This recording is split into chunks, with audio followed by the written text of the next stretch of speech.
Well, good afternoon, everyone. Thank you for attending MDR's webinar on email best practices for education marketers. Just a couple quick notes right now before we get going with introductions and going through our presentation is that first off, we have a little over 400 people registered for this webinar today.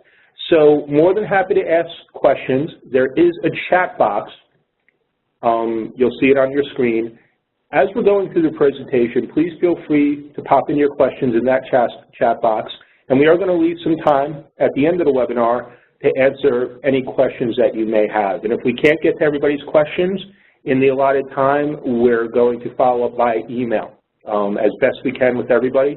Also, you will receive our contact information, so please don't hesitate to reach out to us as well with any questions that you may have. In addition, if you do miss anything, we are going to be posting a recording of this webinar within the next couple days, so you can refer back to it and review anything that you might have missed. So without further ado, let's get going. So first off, let me introduce myself. My name is Dave Clement, and I'm the Director of Digital Products here at MDR. A little bit about my background. I started in online marketing. Well, I built my first website in the late 90s and forums and started marketing through that. But I've been directly involved with email marketing, I want to say a little over 15 years now. And that experience goes across a lot of different industries, everything from software, financial, insurance, education, publishing. Probably worked with a few hundred e-commerces and all different types of products. And currently, I do a lot of work with our email clients over here at MDR. And joining me today, who's going to be presenting a little bit about subject line best practices, is Carrie Bova. Yep, I'm Carrie Bova. I am the email marketing specialist here at MDR. I've only been here for about 6 months, but I've been working in email marketing for my entire career, almost 10 years now. And I've worked in multiple different industries, just like Dave, anywhere from fashion and entertainment to business consumer products. I've kind of done it all and had all different positions within email marketing. So I'm bringing a lot of experience and some good tips to the subject line presentation part of this later on. Okay, great. Thanks, Carrie. So what are we going to be talking about today? First thing that we're going to take a little bit of time with is speaking to email deliverability. There's a mix of people on this call today, some of our existing clients who actually deploy email through us, also other clients that just take in our data, and then other clients that don't work with us at all. But for all of you guys, email deliverability is very important, and we're going to take a few minutes talking about that and some things that you'd be looking for. Also, in the education space especially, we are going to touch upon deliverability challenges with Google applications. So a lot more schools are starting to use Google Apps to service their email, and there are ways to work with those. Next thing that we're going to cover is subject line best practices, and that Carrie's going to take some time and show you, speak a little bit about what we see that works for our clients over here. Now I'm just going to pause real quick. I just got a chat. Can anybody respond? Is everybody hearing us okay?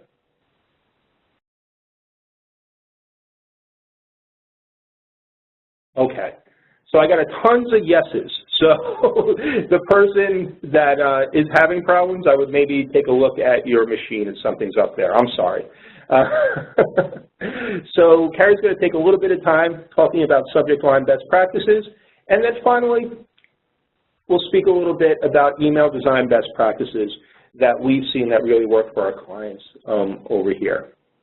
So I just want to say a quick word about best practices, because I think this is important. You know, everything that we're going to talk about today is things that we see work great for our clients. MDR deploys anywhere between 12 to 15 million emails a month for our clients, a little over 10,000 individual email campaigns.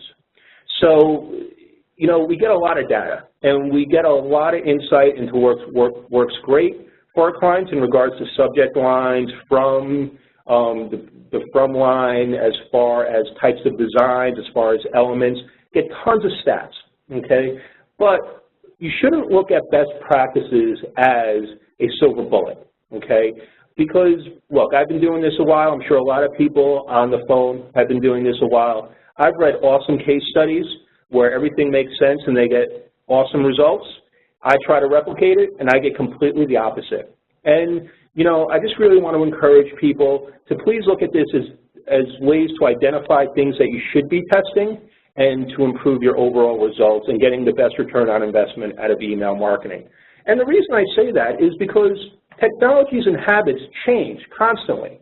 I know when I started email marketing almost 20 years ago, okay, it was a lot different game than it is now. Same with online marketing, same with digital advertising.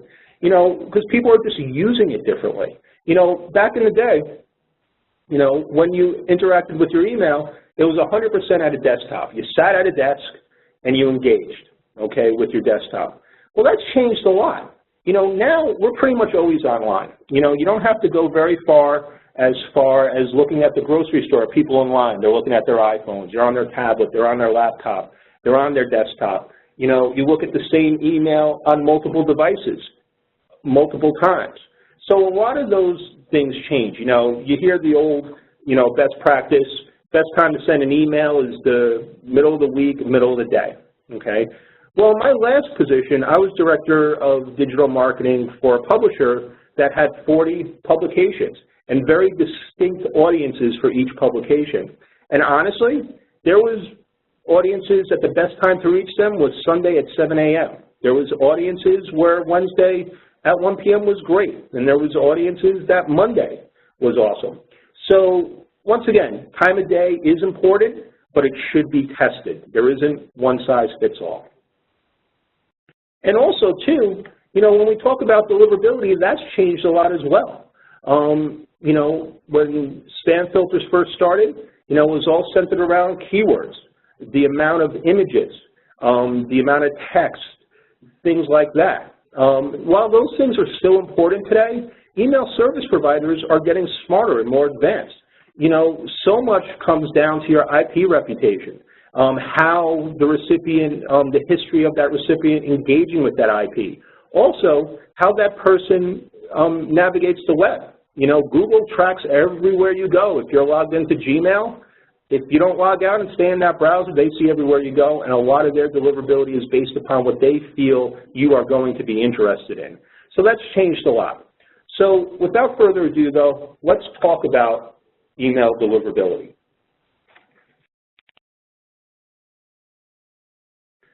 So the cornerstone of all email deliverability is your IP reputation, okay?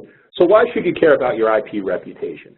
That's basically, you know, your rep as an email citizen online as far as how you manage your sends and, you know, your reputation, okay? If you don't have a good IP reputation, it's very unlikely you're going to have good deliverability into inboxes.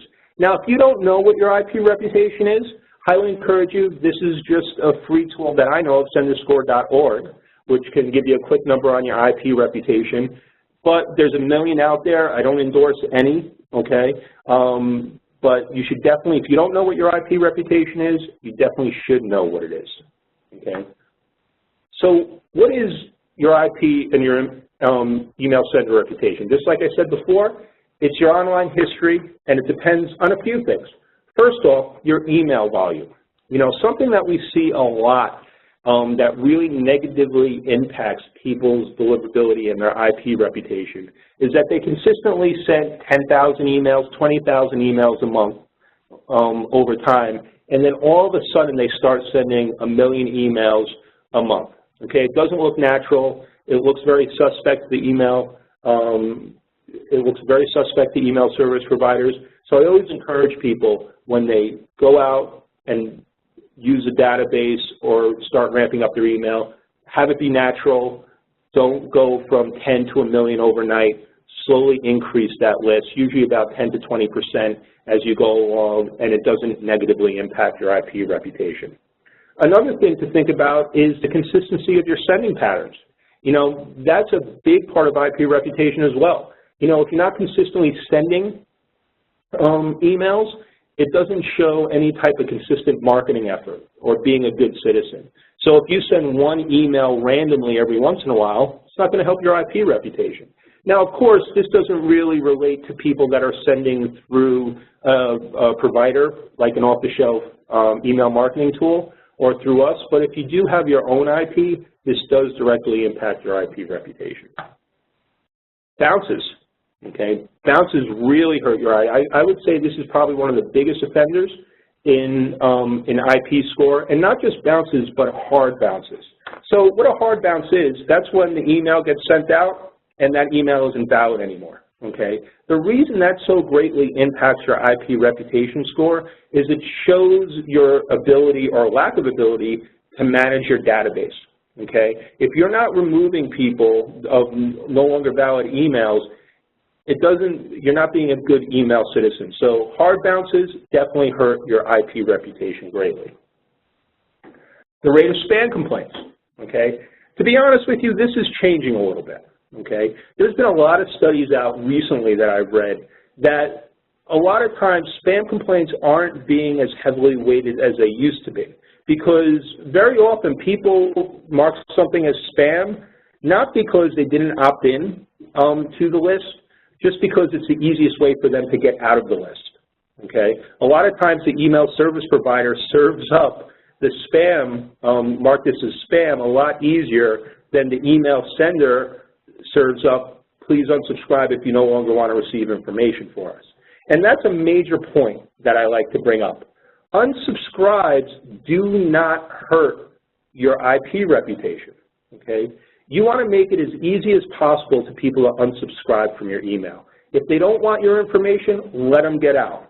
The reason spam often is a challenge is because companies make it very hard to unsubscribe. They don't serve it up easily, okay? Personally, I encourage you, serve it up. People don't want your information. Why keep on sending them? Getting that out of your database. It also isn't going to, it focuses up your resources, okay? And it will over time improve your overall results, whether it be open rates, deliverability, click-through rates, because you're sending to people who really want your information. So bottom line, don't be afraid of the unsubscribe. Unsubscribes are a good thing. Okay, so one other thing that I want to talk about a little bit in regards to deliverability is Google email domains. So what is that? And everybody on this call in the education space, I'm sure, is firmly aware of what's going on in the education space. Google is doing a great job of offering applications to school districts to use their tools for free, okay? So ultimately, you know, even though a teacher's email address is janesmith@abcschool.com, when they go to log into their email, they're using Gmail, okay, and Google Calendars. And I know I have 4 kids in school. Everything's Google Classroom and Google Calendars and Gmail, okay? And that's just going to grow and grow and grow. Now, the challenges of that is that Google is a little bit harder to deliver into, okay? Now, that's not new, though. It's new to the education space, but it is not new to every other industry. You know, back when Gmail started in the e-commerce space, we started going in folders right away and had to deal with this 4, 5, 6, 7 years ago, okay? It's just starting to hit the education space now. But with that being said, there are best practices to address that. Now, what makes Google so different than other email software providers out there? First off, they're not just looking at things like keywords and image-to-text ratio and IP score. They're looking at your preferences, okay? I mentioned this real quickly before I touched upon it, but when you use Gmail, okay, when you log into Gmail, you're logged into a Google account. And if you don't log out of that Google account and you don't clear your cookies and stay in that same browser, they are now tracking everywhere you're going online, okay? And Google, what made them famous is that they index the entire internet, basically, in fractions of seconds, okay? So they know what you're interested in, what you're not interested in. So ultimately, what they're doing when emails come in is saying, hey, is this something Dave would open? Is this something Carrie might be interested in? Hey, even though I never opted in or interacted with any emails before, I've been to that website 10 times, so it might be something I'm interested in. So that's a big difference with Google applications. Another thing that makes Google different, and a lot of the email service providers are catching up with this, is that they look at your past interactions with the sending IP, okay? So you've received email from them before, you've received email from us before, you've interacted with it, so you probably want future email from us again. And even though you break every rule under the sun, spammy terms in your subject line, 100% image, if you always receive and always open those emails, it's very likely it's going to go in the inbox. So those are the two keys that make Google much different than a lot of the email service providers, and why for a lot of education marketers it is challenging. And to be perfectly honest with you folks, everybody in the education space here, more and more school districts are going to be using Google applications. Okay, we're seeing it on our end in our database. More and more school districts are using Google Apps because we are able to identify those people that are on Google Apps, and it just gets larger every year. So how do we address this? Okay, so here are some quick best practices that I've seen that work very well for getting more of your emails into those inboxes on Google email domains. First off, the key to all of this is encourage interaction. Okay, get somebody opening and clicking that email. Well, how do you do that? Less promotional equals improved deliverability. First off, before you have a reputation built with that person, okay, the recipient, anytime Google sees any type of image embedded, large image embedded in that email, by default, they treat it as promotional and goes to spam. Now, why is that? That's not how people talk to each other, okay? When was the last time you sent an email to a friend and it was just a big, huge image embedded in the email? We just don't speak that way, okay? So mention the reader by name. Have a personal touch. But write it in a traditional letter form. Heavy text, okay? No images. Include no more than one link, okay? The goal for those first emails, somebody on Google Emails domain, is just to get an interaction. So definitely say who you are, why you're emailing them, why they should care. Put together some great copy, but it should be text. And only have one link. Because what's happening there, when you deliver that email and that person opens it, and if they click through it, they're showing interest. Okay, they've opened it, they've read it, they've clicked through. Okay, by having it all text, you're not showing traditional promotional earmarks of an email. They open it, they click it. Now, once you build up those interactions, okay, then you can start being more promotional, because what they're looking at is your interactions with the IP that is sending. So if they say, hey, this person traditionally opens up emails from this IP, probably should be in the inbox. Also, within that text email, you can do things like request to be whitelisted and be approved to go into your inbox. Because remember, you're sending, whether it's heavy promotional or whether it's 100% text email, you're sending from the same IP. So get that interaction. That should be your initial goal when sending to a email on a Google application. And then finally, keep it short, okay? Once again, you know, try to say like somebody who would be writing a letter to another human being, okay? By doing so, I've been working with this for years, and we've done a lot of testing over here. Having those initial emails be text, short, you know, straight to the point, one link, does greatly improve deliverability and open rates on emails or on Google domains, okay? So, once again, if anybody has any questions regarding any of this, do not hesitate to put it in the chat box, and we'll try to get to it before we wrap up for today. But without further ado, I'm going to hand it over to Carrie, who's going to speak all about subject line best practices. All you, Carrie. Okay, so again, I'm Carrie Bova. I'm the email marketing specialist here at MDR.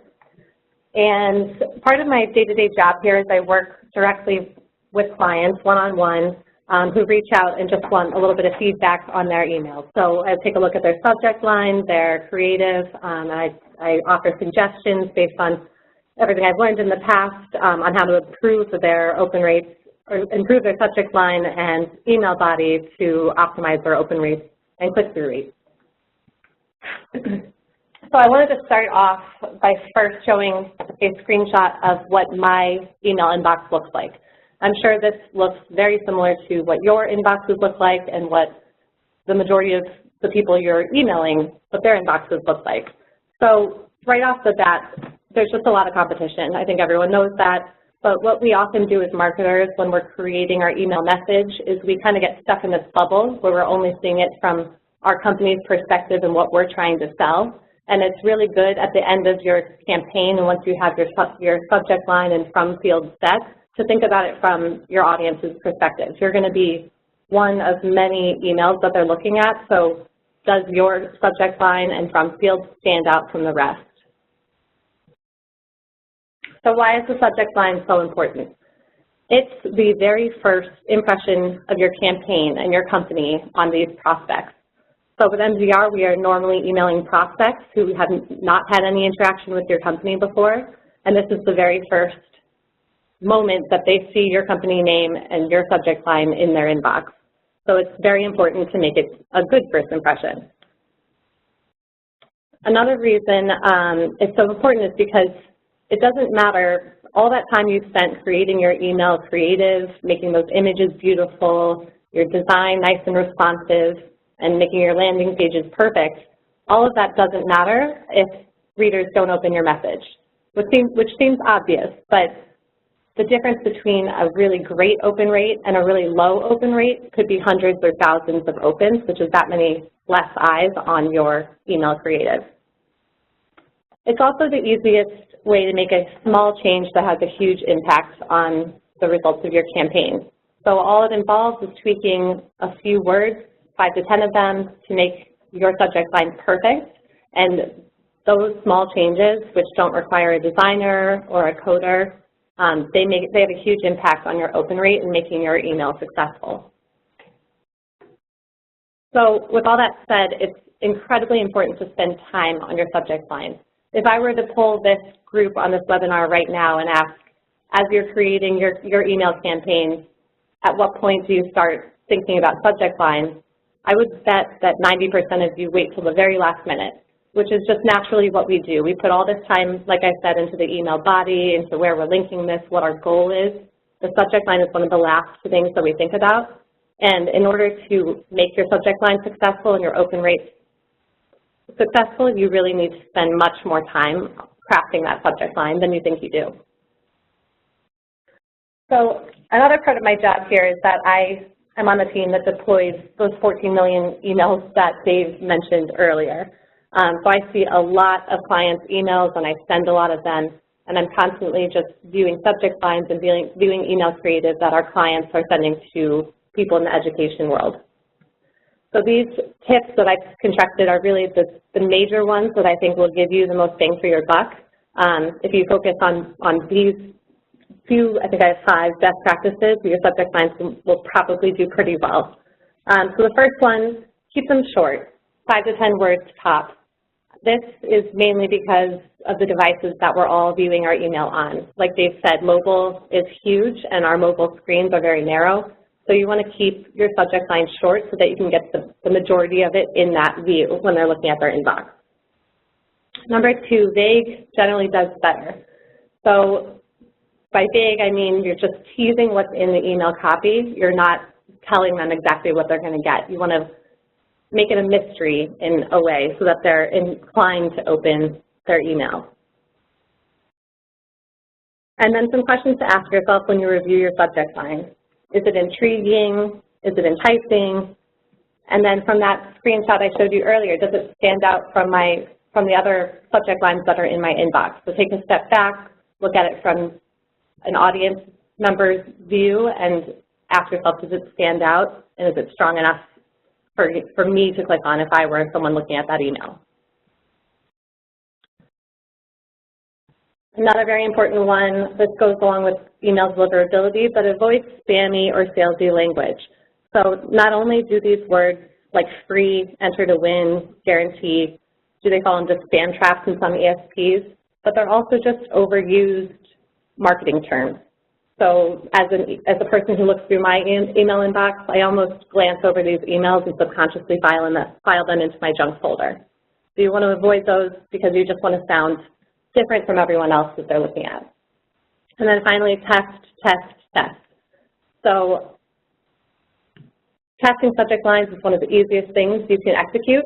It takes very little effort. You really don't need many people to work on it, and it's incredibly powerful.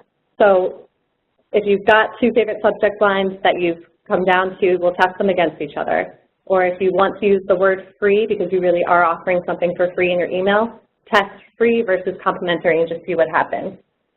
I would also recommend kind of keeping a track of theories you have. So do you really think personalization works with your audience? We'll start testing personalized subject lines versus static subject lines and see for yourself if the results work. And then finally, at my last company, I just wanted to point out we weren't even allowed to send an email without testing the subject lines because it's just something so easy to execute and you can gain so many learnings from it over time. So it makes you a smarter marketer in the end if you just continuously test and track your learnings. So that brings me to personalization. Personalization can be incredibly powerful, like everything, if it's done right. And I think the best way to make personalization work in subject lines is to make it sound natural, not forced.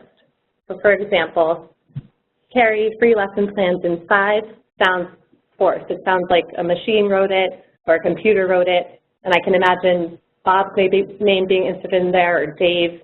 It's clear that it's just an insert field that they used across the board. And the main point here is that our audience is smart and they can figure out if this is a machine that put this in or if you actually wrote it yourself.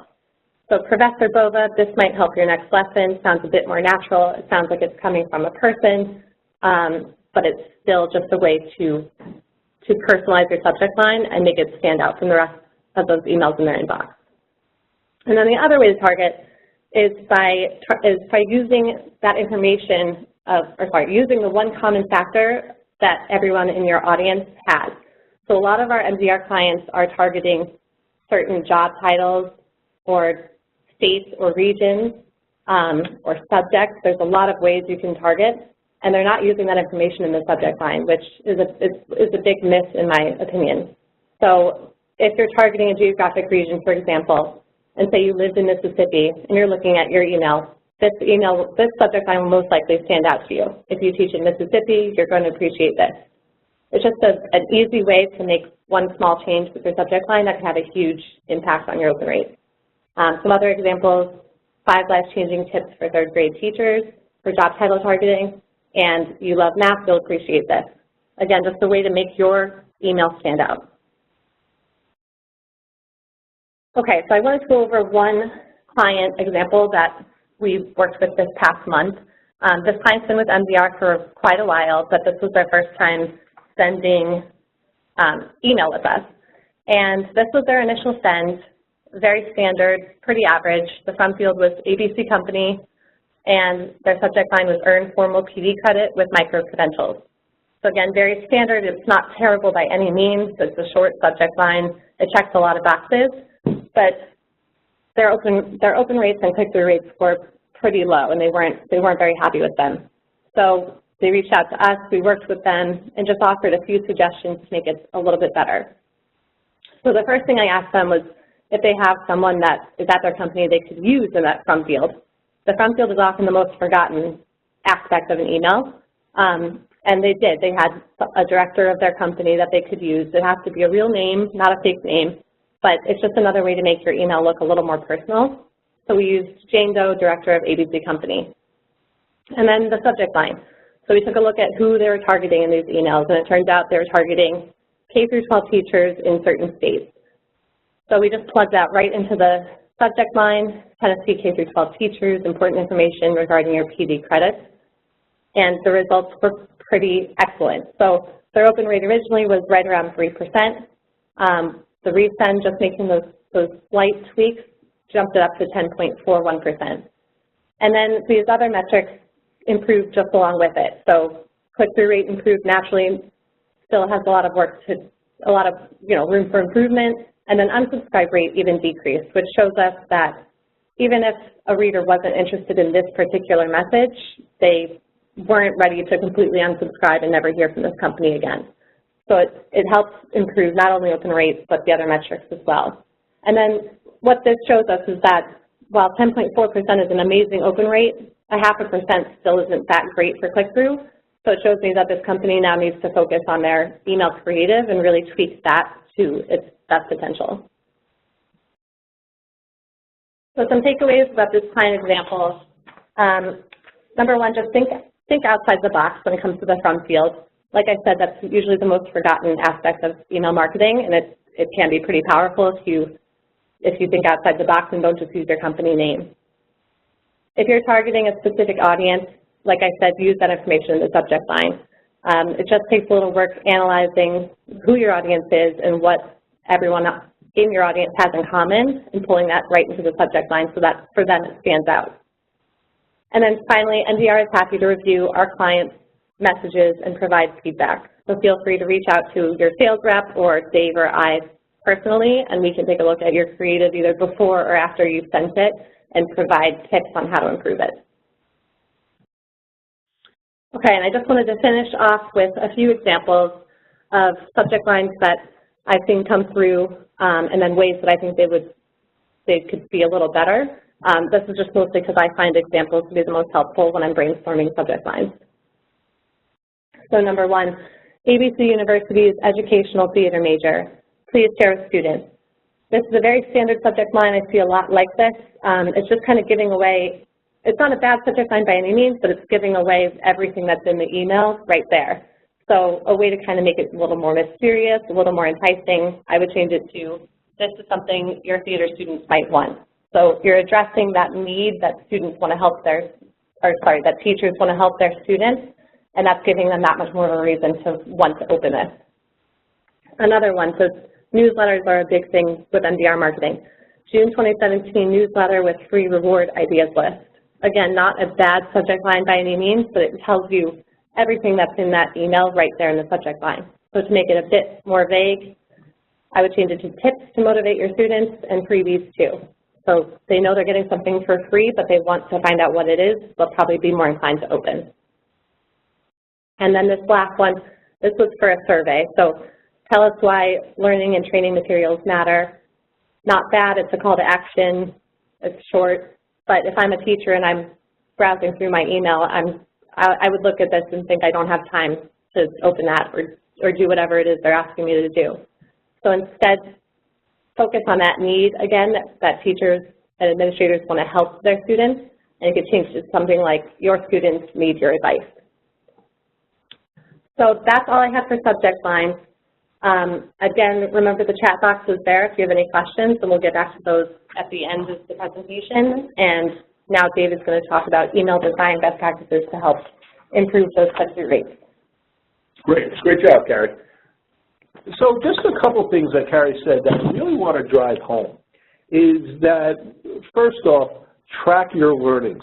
You know, a lot of what we're talking about today with these best practices, and I've seen it a lot, and look, I'm guilty of it. I'm sure everybody on this call, you know, if they're honest with themselves, can be guilty. You do all this testing, but then when you go to really look at the results, you really didn't track what you were doing and why you were doing it extremely efficiently. So you came to a lot of assumptions, and then when you actually really step back to look at the numbers, it's not a clear winner or loser or, you know, what you were trying to do. So before you test things, just really make sure that you are tracking everything and you're tracking it in a meaningful way that you can gather some insights. So I just wanted to say that real quick.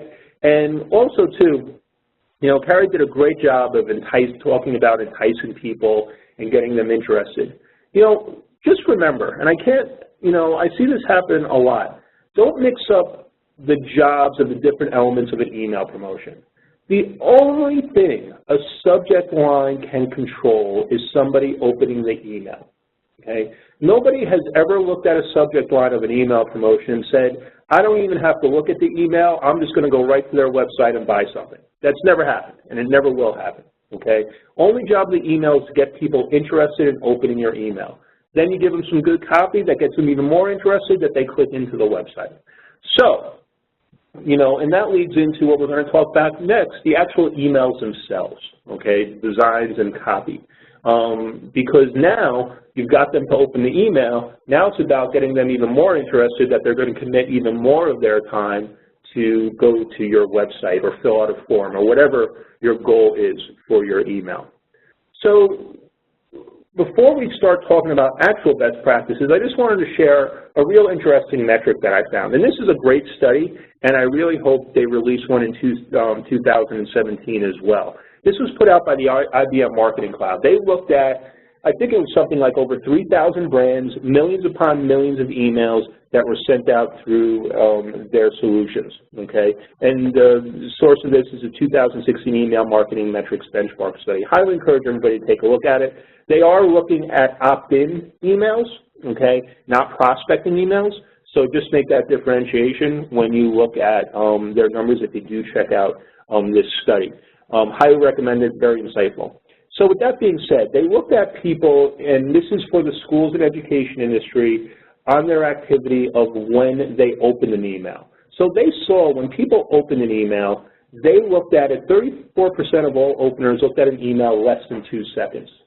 23% of people that opened an email looked at it between 2 seconds and 8 seconds, and 43% actually what they considered read an email, which means it was they were opening that email longer than 8 seconds.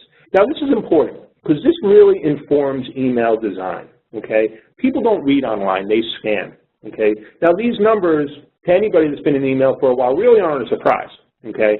But I love to see metrics like this that really back up, you know, best practices and assumptions, okay? And these metrics are pretty much the same across all industries, okay? And don't believe us, think about your own email habits, okay? What do? If that subject line gets your attention, you open it, you scan it, see if I want to take more action, okay? So talking about that, let's talk about some best practices. First off, let's talk a little bit about images. You need to remember that images get blocked. Okay, if anybody here uses Outlook, by default, they block images. Also, it previously discussed, does sometimes impact deliverability if your email is 100% image. And I like using this example, and I probably do have to update this example, this is an email that I got into my inbox, good copy, good button, good layout, they did everything right. Only problem is, when images are blocked, this is what you see. So they probably spent a lot of time, resources putting together this awesome email, but anybody where the images were blocked have no idea what this email is about, okay, or why they care. Also, since it was 100% email, probably got put into the spam folder for a lot of people because that's a big red flag. 100% image emails get put into spam folders. Main reason that is that email service providers assume you're trying to hide what the content is of the email because you can't read a picture. And that's an old spammers type of trick. So 100% email images definitely go into spam folders, okay? So when you design your email, use beautiful images. I'm not saying don't use beautiful imagery, but you need to keep in mind and ask yourself, if every single image in this email was blocked, would somebody still know what this email is about? Will they still know why they should care? And will they still know how to take action if they want to? Okay, so we're not saying don't use images, just take into account if the images are blocked, would you still be achieving your goals when somebody opened that email? And moving that point further along, you also want to consider how your email is going to look on different devices and different platforms. Because the reality is, nowadays everybody looks on things on different platforms. We're not saying it has to look the same. Honestly, it doesn't have to look the same on every platform, but just like with the images, it needs to communicate what the email is about, why they care, and why they should take action, okay? And you should be testing your emails to a Gmail account, testing your emails to a Yahoo account, testing your emails to an Outlook account, looking at it on an iPhone, looking at it on a tablet, looking at it on a laptop, desktop, just so you get a sense of what that looks like. You know, there's tons of tools you can get out there, and once again, I'm tool agnostic, okay? There's tons of free tools that can give you previews of what your email looks like on different devices, but to be perfectly honest with everybody on this call, I love manually doing it because it gives the whole experience. You're getting the feel of what it looks like in the inbox preview. You're getting the feel of when you click through and how quick those images load. You're getting to feel it all. So I highly encourage everybody. I know it sounds time-consuming, but the rewards are huge. Open up a test Gmail account. Open up a guest Yahoo account. Try to be using Outlook. Look at it on your phone, and you will see improved performance. And you'll actually see errors that you never saw before, and it will help inform your design. So going off those metrics that we spoke about before is that people really don't read, they scan, okay? Over 50% of all people are looking at an email less than 8 seconds. So that's where a strong headline with a unique value proposition is so, so important, okay? You need, once that person knows that, opens that email, you really have fractions of seconds to get them interested. And just a little personal anecdote, I worked with a company that did a ton of direct mail. They spend tens of millions of dollars on direct mail, did an awesome job, did a wonderful job on direct mail, extremely profitable for them. And I learned a lot. It was a great experience for me. But they tried to treat their email promotion like direct mail, okay? And direct mail, longer is better, you know, because it's a tactile experience. You get it in there, there's value to it, there's heft to it, you read through it, you refer back to it. And they tried extremely hard to duplicate that in email. And it didn't work. They would spend a ton of money on copy for emails. I would go sit in my office for a half hour, come up with a great headline, 5 bullet points, and time again, those emails that I did outperformed by far. Now, the great copy and the dense copy was on the landing page, okay? But for the email, you just want to get their interest. You want to get them clicking through, okay? Once again, think about how you read email and how you respond to email and the emails that you take action on. Another thing I want to take a few minutes to talk, just a couple minutes to talk about is buttons, okay? You see studies all the time, and it physically pains me to often hear people call, well, we've done studies and purple gets the highest click-through rate, or orange gets the highest click-through rate, or yellow, or crimson red, and you see that all the time, okay? As far as email is concerned, button color does not matter. What matters is contrasting button color, okay? If your color palette of your email is blue, a blue button is going to get lost, okay? The goal of a button is to bring your eye to it and encourage action, okay? So contrasting button color is important. Also, the text which you use in that button is extremely important as well. I've seen huge increases in click-through rates just going from buy now to learn more, okay, or click here to download now, okay? And just like subject lines, it's so easy to test, there's not a good reason to test it, okay? And then finally, the last thing about button size, buttons, is consider the size of that button. It should never be smaller than 44 pixels by 44 pixels, okay? My personal experience is 60 by 60, but at least 44 by 44. You know why that is? It's a good size for people's phones. Once again, taking into account all the different devices that people are viewing these emails on. And then going forward a little bit more, another thing, make links look like links.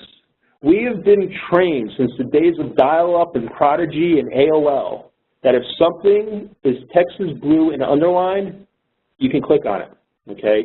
I'm seeing a trend, and it's really just started the past year, I want to say, of people taking away the underlines, changing colors, making them unbold. If it's blue and underlined, by far has the highest click-through rate.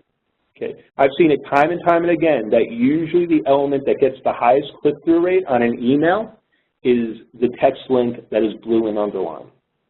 Doesn't matter the position on the page or anything. As long as it's above the fold, you will have a higher click-through rate if you use blue and underlined text. Also, going back to the points as far as time is concerned with people viewing emails, make sure your email is easily understood. Don't make people think. Let them know what it's about and why they care and why they should take action right away. Make sure, and I kind of touched upon this just now, make sure that call to action is above the fold. You know, it's an old newspaper term. You don't want to bury your lead. You want to make sure what they care about is as closest to the top of the email as possible. You know, in the Western world, we read left to right, from top to bottom. So it's very important that any clear call to action, anything you really want people to see, you take that into account. And it's also important to think about pre-header text. And this I see way too often not being used when it really should be used, especially with the prevalence of mobile devices in our everyday life, okay? What pre-header text is what we have outlined in red there, okay? And this is just a screenshot of Gmail in an iPhone, nothing fancy. And this is actually extra real estate they're giving you to entice people to open the email. So you're not even limited to the subject line even more. They're giving you more real estate to get people to click through. That's awesome, and you should be taking advantage of it. Now, the reality is if you don't take advantage of it, a couple things are going to happen. If you don't put in pre-header text yourself, two things are going to happen. They're going to take the first text they see, okay?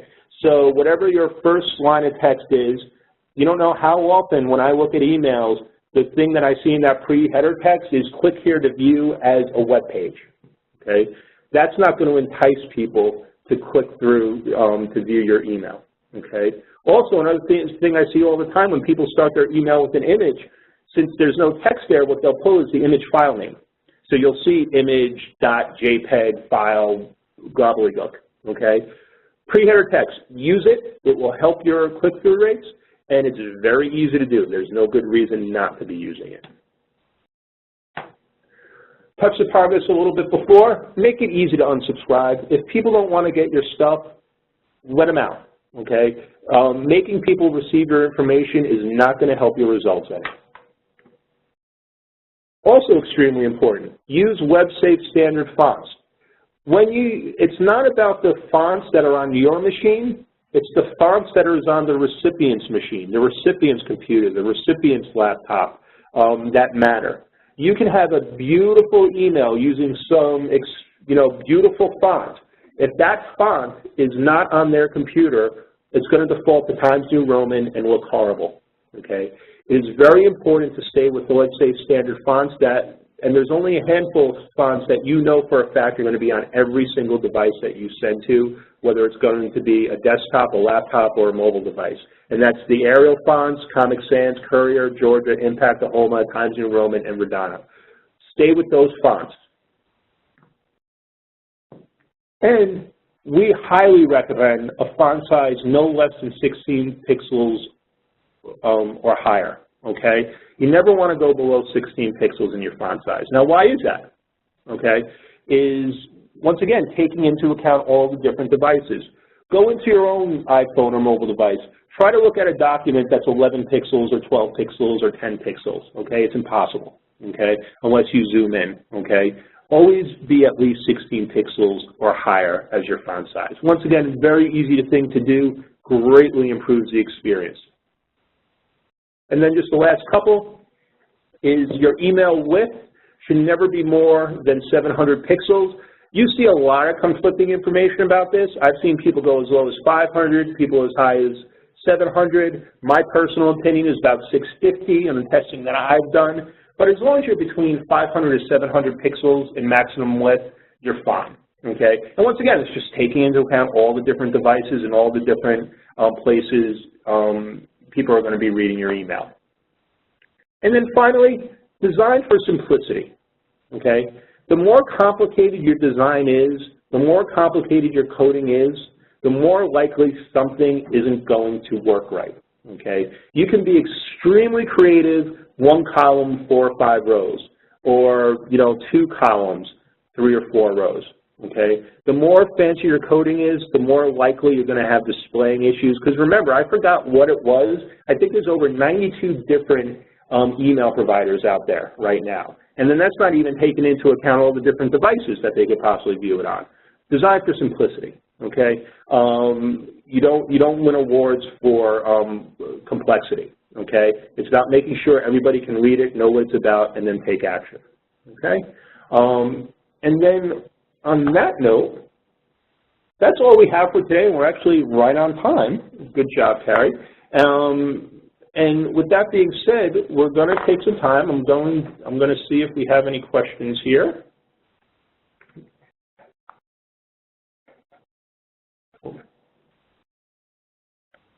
that we can look through, and I'm sorry that we weren't a little bit more prepared on this front. Okay, so there's a question in here, do you have a template for tracking email performance? Here it is, okay? I'm going to tell you what it is right now, okay? The date you sent it, okay?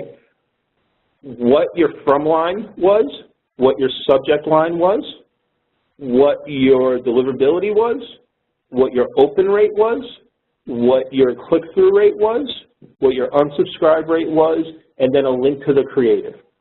Okay, that is a very simplistic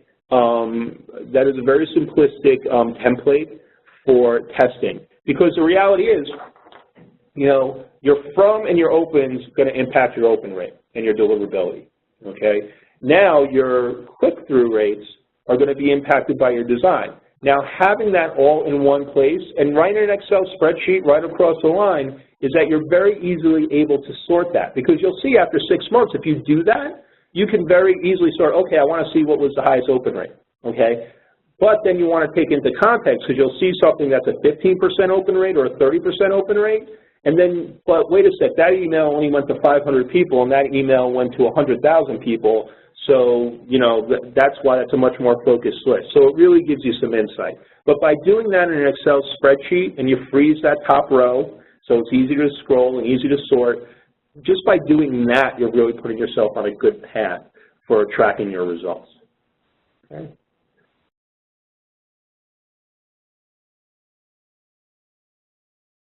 Okay, so there's a question about education marketers. Do we find a difference between education marketers from K-12 versus college, university professors?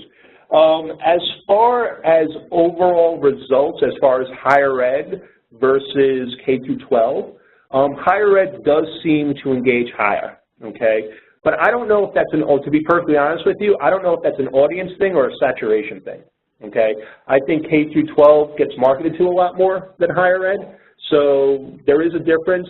Higher ed does seem to engage more, but like I said, we don't have enough data to pinpoint exactly why that is, so I wouldn't want to come out definitively anyway. Why is there a list or different?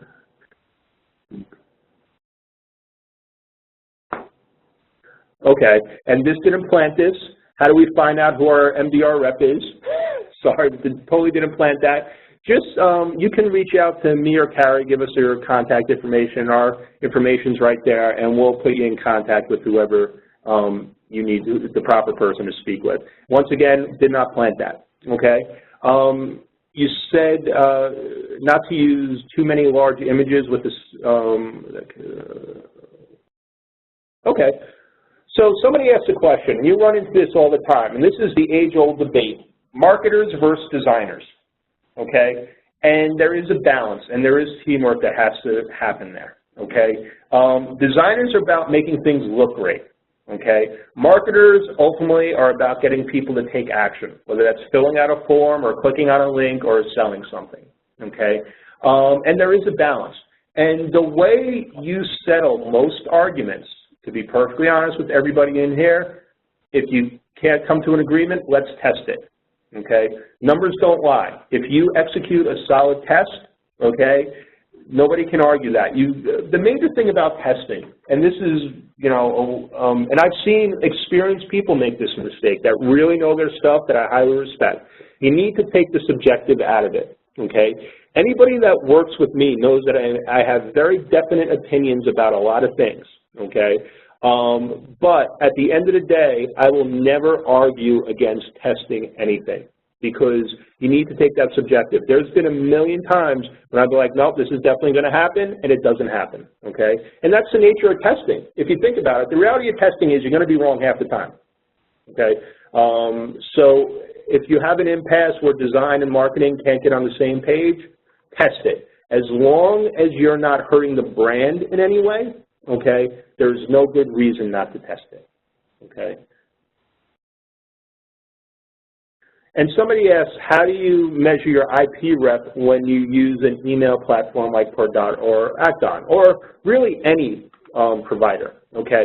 You need to reach out to them and ask them if you're on a shared IP or not, okay?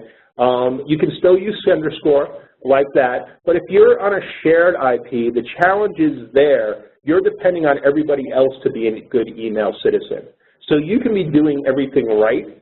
If somebody else is not, you're sharing the same IP. So it's kind of guilt by association. That's also why these organizations are very, and they should be, because their IPs are their lifeblood, very strict about deliverability with their IPs. Nobody can tell if you're an opt-in list or not, okay? What they can tell is deliverability. And the second you fall between 90% deliverability, you're going to run into issues, okay, as far as those solution providers are concerned. So reach out to that provider, ask them, okay, and they'll be the best person to answer that question, okay. All right, now to be honest, folks, there's a ton of questions here. So what we'll do, we'll reach out to everybody individually with the answers and get back to them. We also encourage everybody, my contact information and Carrie's information, we'll leave it up there for a little bit, are on the screen right now. You know, I'm Dave Clement, and I'm at clementda@dnb.com. And then we have Carrie Bova at Boback at dnb.com, B-O-V-A-C, love that, Boback. And feel free to reach out with us with any questions, and we will answer all your questions at the best of our ability. And once again, we will be sending out a recording. We will be posting this recording of this webinar on our website, and we will notify everybody when that happens. Okay, so I really want to thank everybody for taking an hour out of their busy day. I'm extremely sure it's busy. We really do value that you were willing to take the time to do that. We really do appreciate it, and we can't encourage you enough to reach out to us if you have any questions. So I want to thank everybody, and keep an eye out for that email when this recording is up. Thank you all. It was a pleasure to talk on this webinar, and wish you luck with your emails. All right. Have a great day, everyone.